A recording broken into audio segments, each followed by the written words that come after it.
Good morning and a very warm welcome to St. Daniel's Cathedral on this, the fifth Sunday in Lent, Passion Sunday. Please do take note of any forthcoming events in the notices. I particularly draw your attention to the notice regarding the release of the summary reports from the recent Episcopal visitation. And also to remind everybody that we have the last of our Lent addresses this week on the theme of Christian perspectives of healing and wholeness, and Dr. Tanya Apshorn will be joining us on Thursday during Choral Evensong to conclude that series. And then, of course, during Holy Week, we have three guest speakers addressing us in the first 3 evenings of Holy Week during our Eucharists. So please do come along to those. And also our Holy Week services can be found in Bechedd, so please do take your copy home with you. We also, of course, have recitals here every Thursday, and they are a wonderful opportunity to step out of a busy day and to take a break from all that we're dealing with in life and just come and enjoy some peace and excellent, beautiful music in the cathedral. So I'd like to commend those to you. Also, I publish the banns of marriage between James Alexander Neil Coleman and Abigail Elizabeth Duquette, who both are of Brordaniol, and this is for the first time of asking. If any of you are aware of any just cause or impediment as to why these two persons may not be lawfully joined together in holy matrimony, you are to declare it.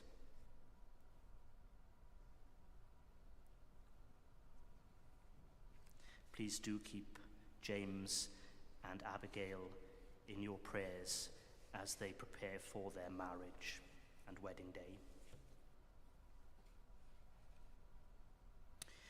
Those who sowed with tears will reap with songs of joy.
the name of the Father, and of the Son, and of the Holy Spirit.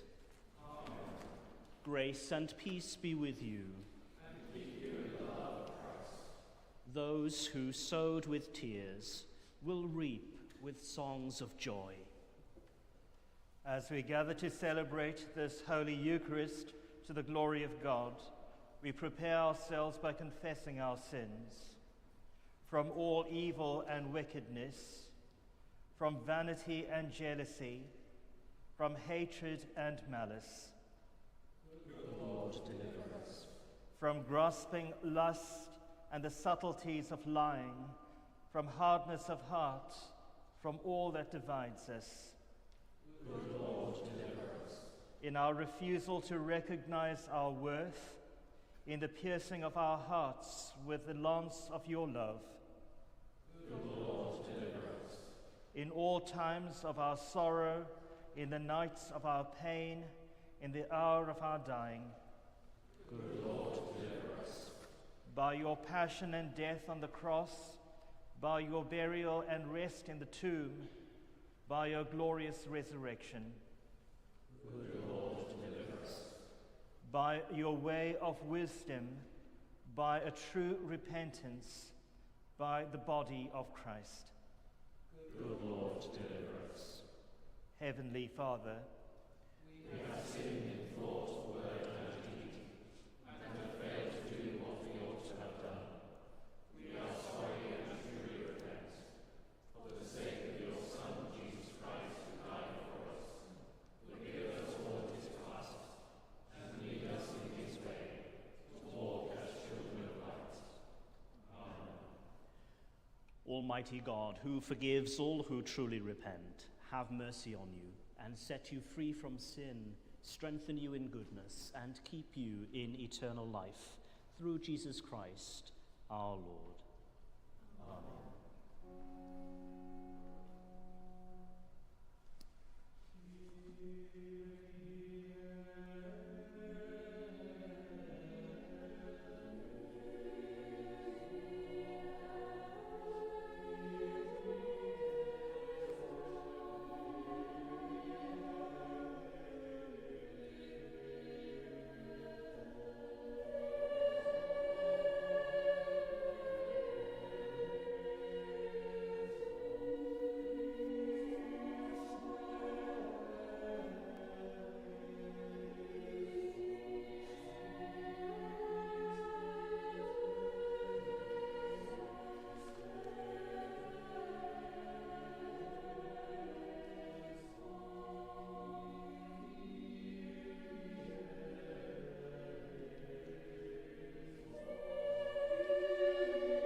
Let us pray.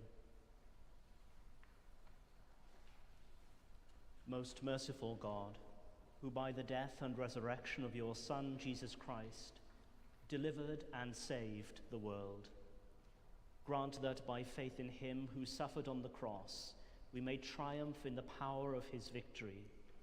Through Jesus Christ, your Son, our Lord, who is alive and reigns with you in the unity of the Holy Spirit, one God, now and forever. Amen.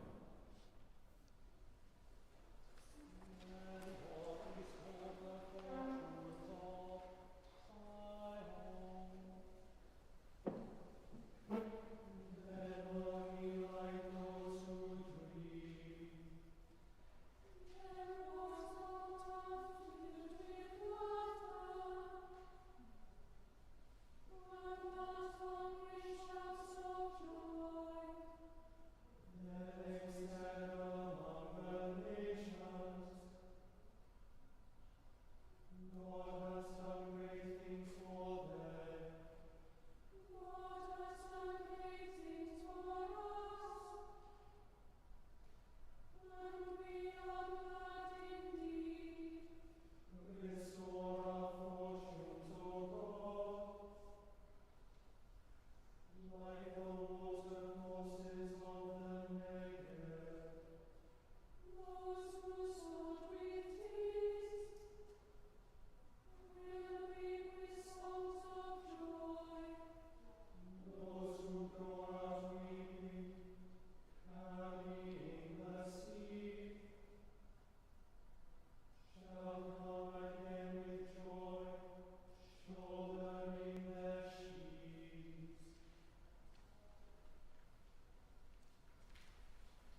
A reading from the letter of St. Paul to the Philippians.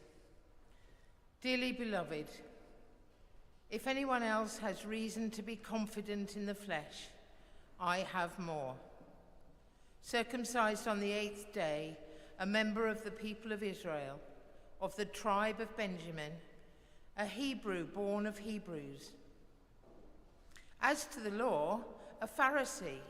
As to zeal, a persecutor of the church. As to righteousness under the law, blameless. Yet whatever gains I had, these I have come to regard as loss because of Christ. More than that, I regard everything as loss because of the surpassing value of knowing Christ Jesus my Lord. For his sake, I have suffered the loss of all things, and I regard them as rubbish, in order that I may gain Christ and be found in him, not having a righteousness of my own that comes from the law, but one that comes through faith in Christ, the righteousness from God based on faith. I want to know Christ and the power of his resurrection and the sharing of his sufferings by becoming like him in his death, if somehow I may attain the resurrection from the dead. Not that I have already obtained this or have already reached the goal, but I press on to make it my own, because Christ Jesus has made me his own. Beloved, I do not consider that I have made it my own, but this one thing I do, forgetting what lies behind and straining forward to what lies ahead. I press on towards the goal for the prize of the heavenly call of God in Jesus Christ. Hear the word of life to the world.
The Lord be with you. And also with you. Listen to the Gospel of Christ according to St. John.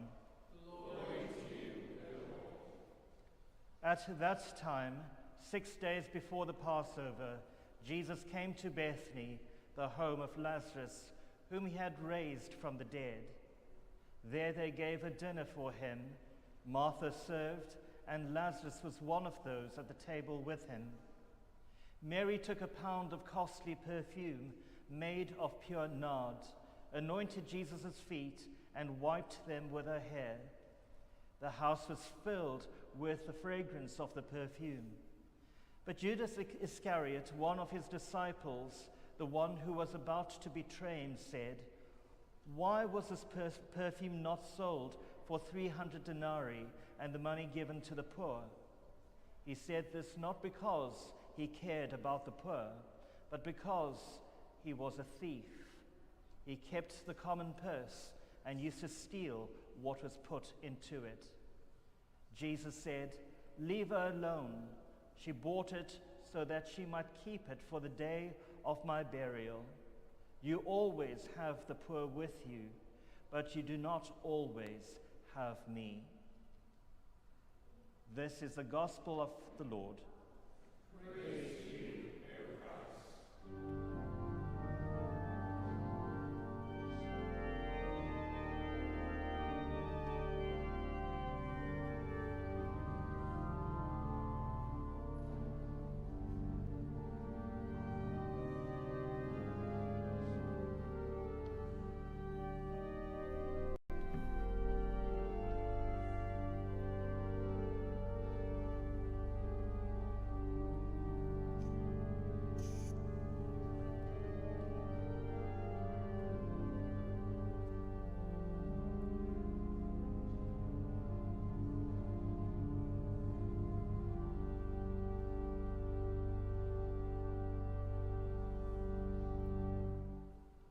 God, Creator, Christ, and Holy Spirit. Amen.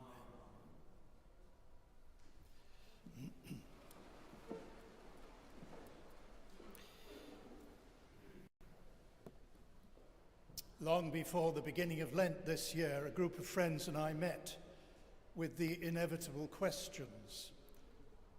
What are you giving up for Lent this year, John?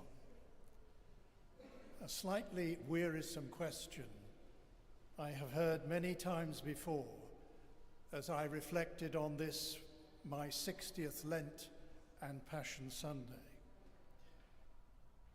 In the group, we compared how over the years we had been encouraged to lament and bewail our wickedness, wretchedness, sinfulness, whatever makes us feel bad or defective or not enough in some way. So giving something up or taking something on or just doing something seemed so predictable. We all agreed that we didn't want to turn Lent into a means of self-improvement, something we have achieved or not achieved, which defines us.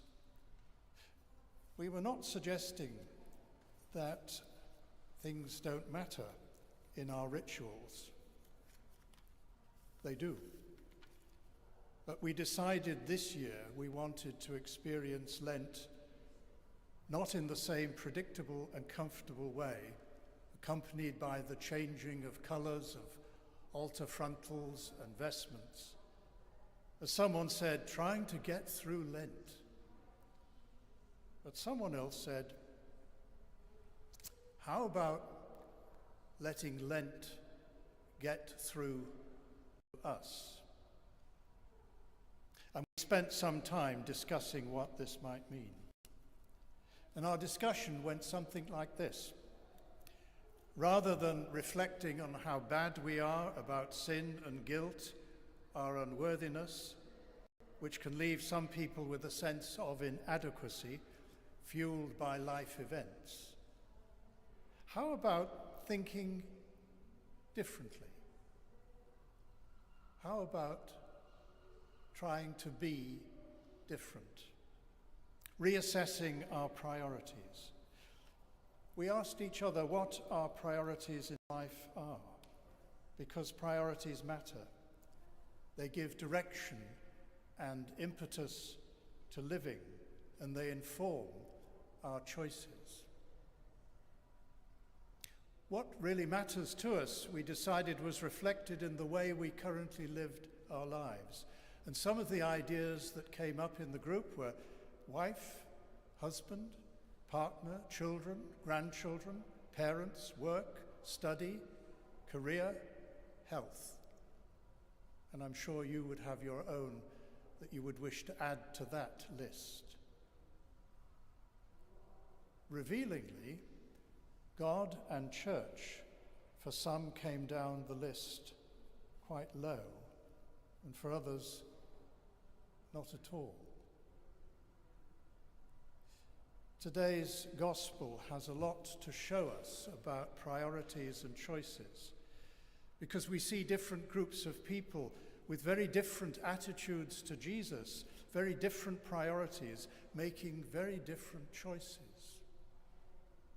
Let's look for a moment at Mary of Bethany and Judas, which we heard in our gospel. Mary kneels at the feet of Jesus and wants to anoint him with pure nard, a very expensive perfume. It's extracted from a plant growing at high altitudes in the Himalayas in India. She pours it on his feet. She wipes his feet with her hair.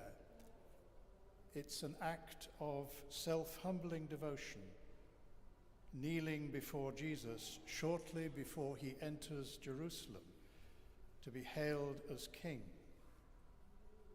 And it foreshadows his death, because the nard was bought, it seems, to be used on his body after death. Contrast Mary's priority, anointing the King of Israel, with Judas' priority of what might be done with the money that this jar could make in the marketplace, if only he could have it.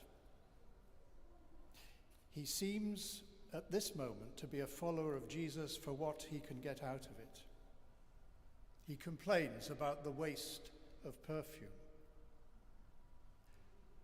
Jesus responds, "Leave her alone. She bought it to keep for the day of my burial." So it seems as much an anointing for burial as it is for kingship. Jesus' priority is his coming death and a prelude to new life. Do you remember Jesus saying, "Where your treasure is, there your heart will be also"? But I think it works the other way around. Where your heart is, that's where you'll invest your treasure. Or we could put that another way. What we do with our money often reflects our priorities. Contrast Mary's response with that of the chief priests, who with closed minds and hardened hearts do not believe in Jesus, despite all they have seen that he has done, and they plot his death. There are some different responses to Jesus based on different priorities. Searching for our priorities needs self-awareness, discernment to be aware of them and our choices and their consequences. Some in our group realized their priorities had brought them to a dead end on a road that leads nowhere, which provided, strangely enough, a unique place for new priorities and choices. This, for us, was Lent developing a critical awareness so that truth can be seen and told. For some of us, important decisions were made at this time, yet to be activated. But we were getting off a road which leads nowhere to one which leads somewhere. Looking at Mary's anointing of Jesus, a question arises for us. When did you last do something for someone without any expectations, no strings attached or conditions, when there was no why to what you did? You did it because you did it. Angelus Silesius, a 17th century German priest, wrote these words: "The rose has no why. It blossoms because it blossoms.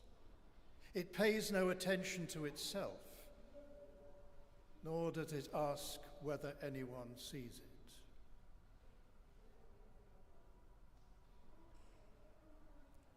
How would it be to live like that even for a short while?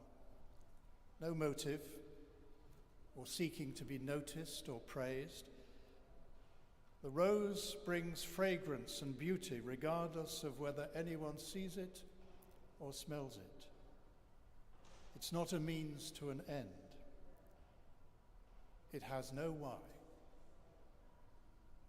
Mary loves because she loves, anoints because she anoints.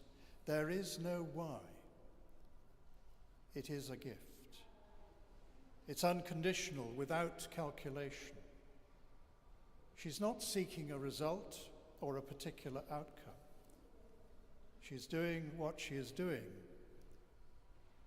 because that's what she's doing.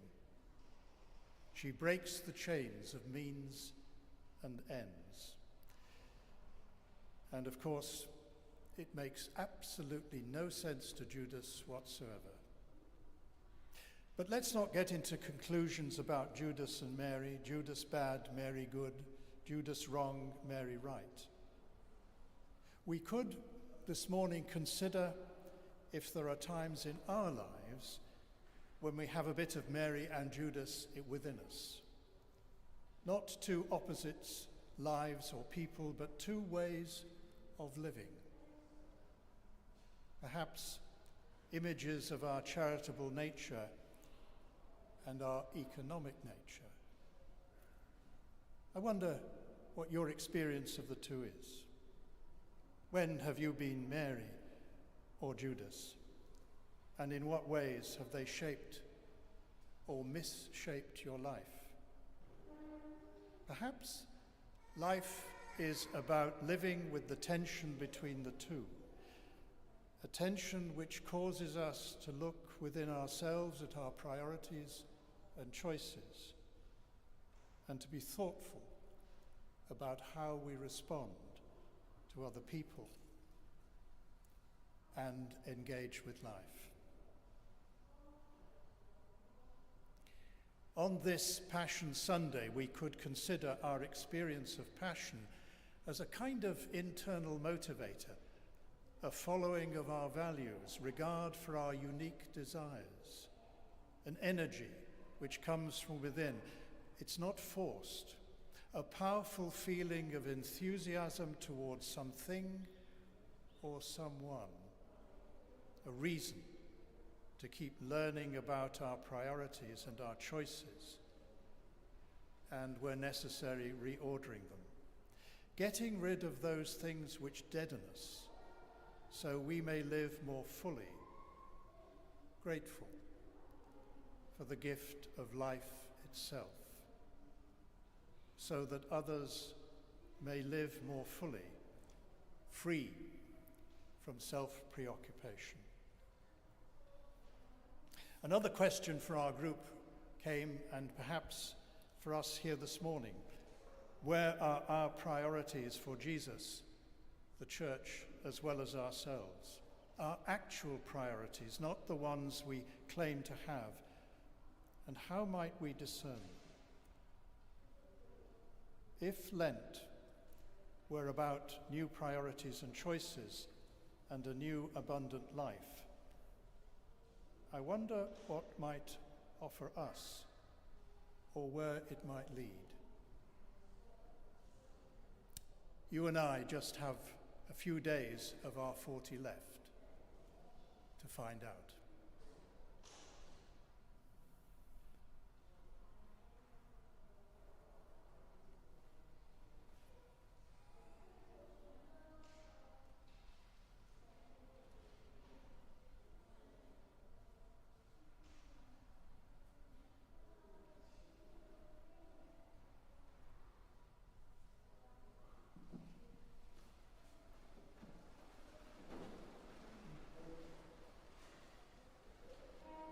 Together, let us affirm our faith.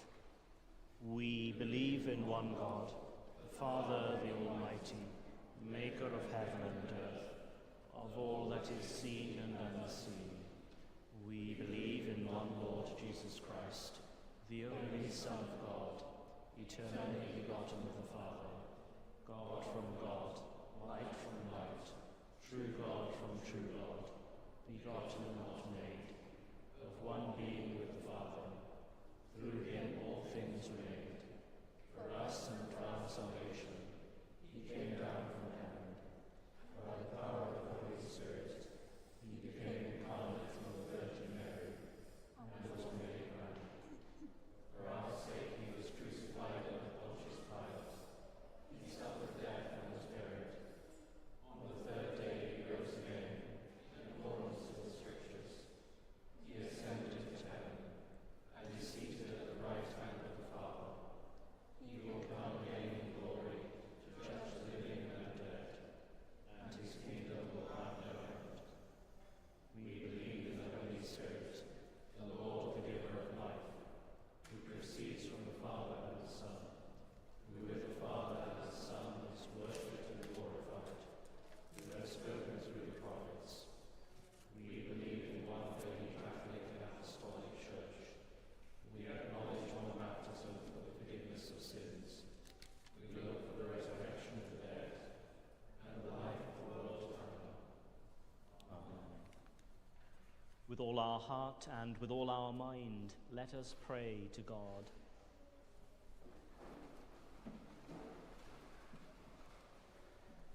Let us pray to God, the giver of life in this world and in his eternal kingdom. Lord, in your mercy, hear our prayer. Breathe new life into the church. Break through our sloth and indifference and the life. Lord, in your mercy, hear our prayer. Bless the wilderness places of the world, where the springs of hope have become dry. Heal with your life-giving spirit all who are weighed down by the burden of materialism. Lord, in your mercy, hear our prayer. Lead us, our family and friends, in the way of true righteousness. Give us lives more joyful in the assurance of sins forgiven. Lord, in your mercy, hear our prayer. We pray for all who are unwell. Keep them in your arms and give them the strength to get better or to cope with whatever's the matter with them. And we remember today Philip Bear, Catriona Carroll, Malcolm, Amira Milley, Sasha Cook, Param Devinder, Les, Sarah, John Watkin-Jones, Nick Thomas, Cynthia Saunders-Davis, and Ruth Owen. Lord, in your mercy, hear. Heavenly Father, we pray for all the countries where there is conflict, famine, and disasters from earthquakes.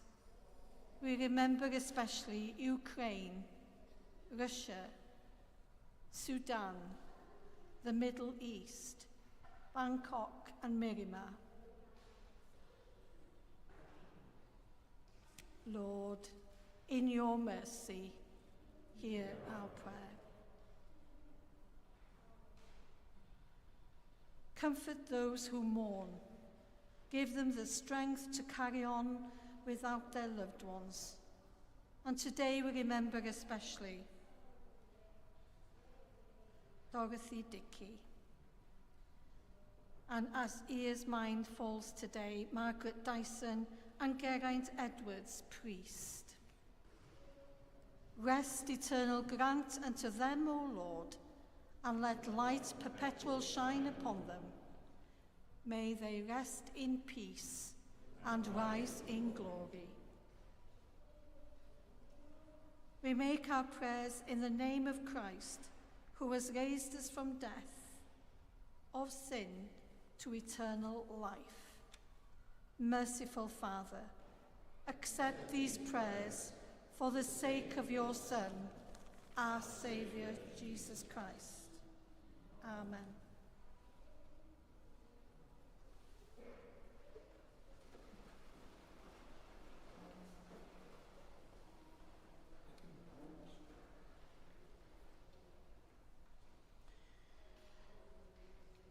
Once we were far away from God, but now in union with Christ Jesus, we have been brought near through the shedding of his blood. The peace of the Lord be with you always. And also with you. We share a sign of peace.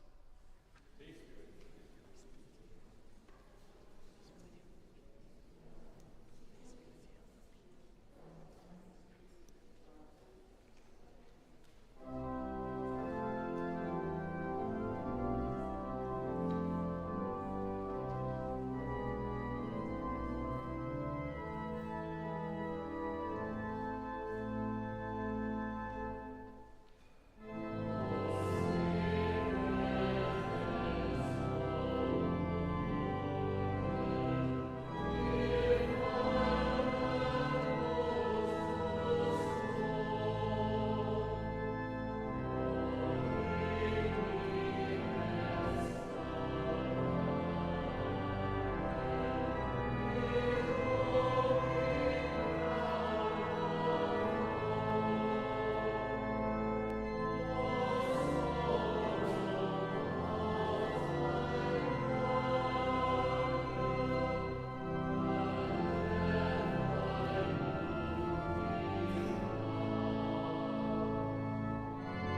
we celebrate together the gifts and grace of God. We take this bread, we take this wine, to follow Christ's example and obey his command. The Lord be with you. And also with you. Lift up your hearts. We We lift them to the Lord. Let us give thanks to the Lord our God. It is right to give our thanks and praise. It is indeed right, it is our duty and our joy at all times and in all places to give you thanks, Holy Father, all-powerful and ever-living God, through Jesus Christ our Lord, who bearing the human likeness humbled himself and in obedience accepted death, even death on a cross. He was lifted up from the earth that he might draw all people to himself. And so with the hosts of angels and all the company of heaven, we proclaim the glory of your name and join in their unending hymn of praise.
All praise and thanks to you, true and living God, creator of all things, giver of life. You formed us in your own image, but we have marred that image and fall short of your glory. We give you thanks that you sent your Son to share our life. You gave him up to death that the world might be saved, and you raised him from the dead that we might live in him and he in us. Sanctify with your Spirit this bread and wine, your gifts to us, that they may be for us the body and blood of our Saviour Jesus Christ. On the night he was betrayed, he took bread, and when he had given thanks, he broke it and gave it to his disciples, saying, "Take, eat, this is my body which is given for you. Do this in remembrance of me."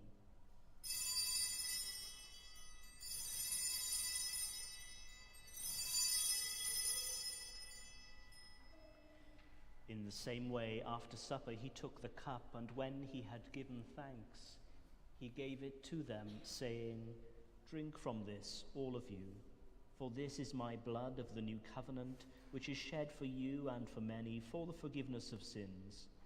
Do this as often as you drink it, in remembrance of me."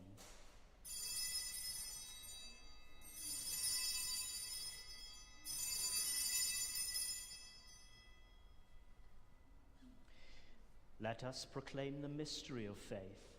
Christ has died. Christ is risen. Christ will come in glory. As he has commanded us, Father, we remember Jesus Christ, your Son, proclaiming his victorious death rejoicing in his resurrection and waiting for him to come in glory, we bring to you this bread, this cup. Accept our sacrifice of thanks and praise. Restore and revive your people. Renew us and all for whom we pray with your grace and heavenly blessing, and at the last receive us with all your saints into that unending joy promised by your Son, Jesus Christ our Lord. Through him, with him, in the unity of the Holy Spirit, all honor and glory are yours, Almighty Father, forever and ever.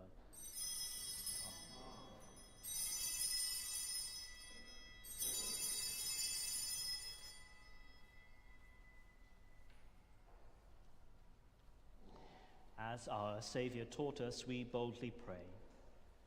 Our Father, who art in heaven, hallowed be thy name. Thy kingdom come, thy will be done, on earth as it is in heaven. Give us this day our daily bread, and forgive us our trespasses, as we forgive those who trespass against us. And lead us not into temptation, but deliver us from evil.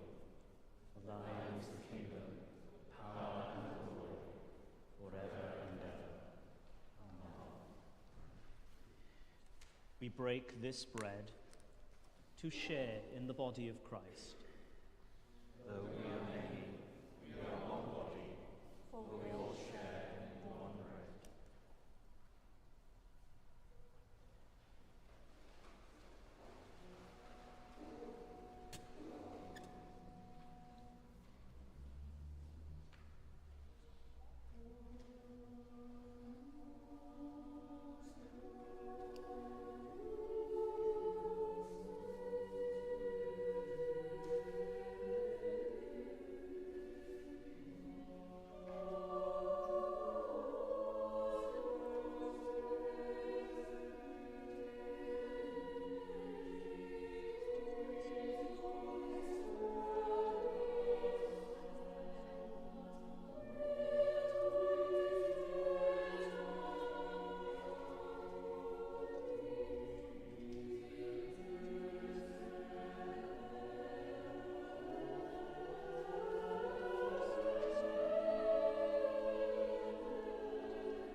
Jesus is the Lamb of God who takes away the sins of the world. Happy are those who are called to his supper. Lord, I am not worthy to receive you, but only say the word, and I shall be healed.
Give thanks to the Lord, for he is gracious.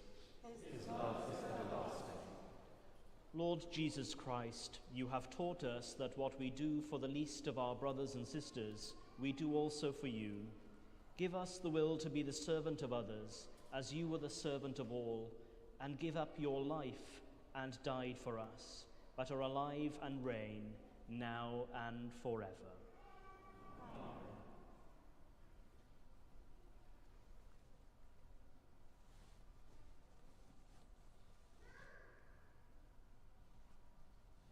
The Lord be with you.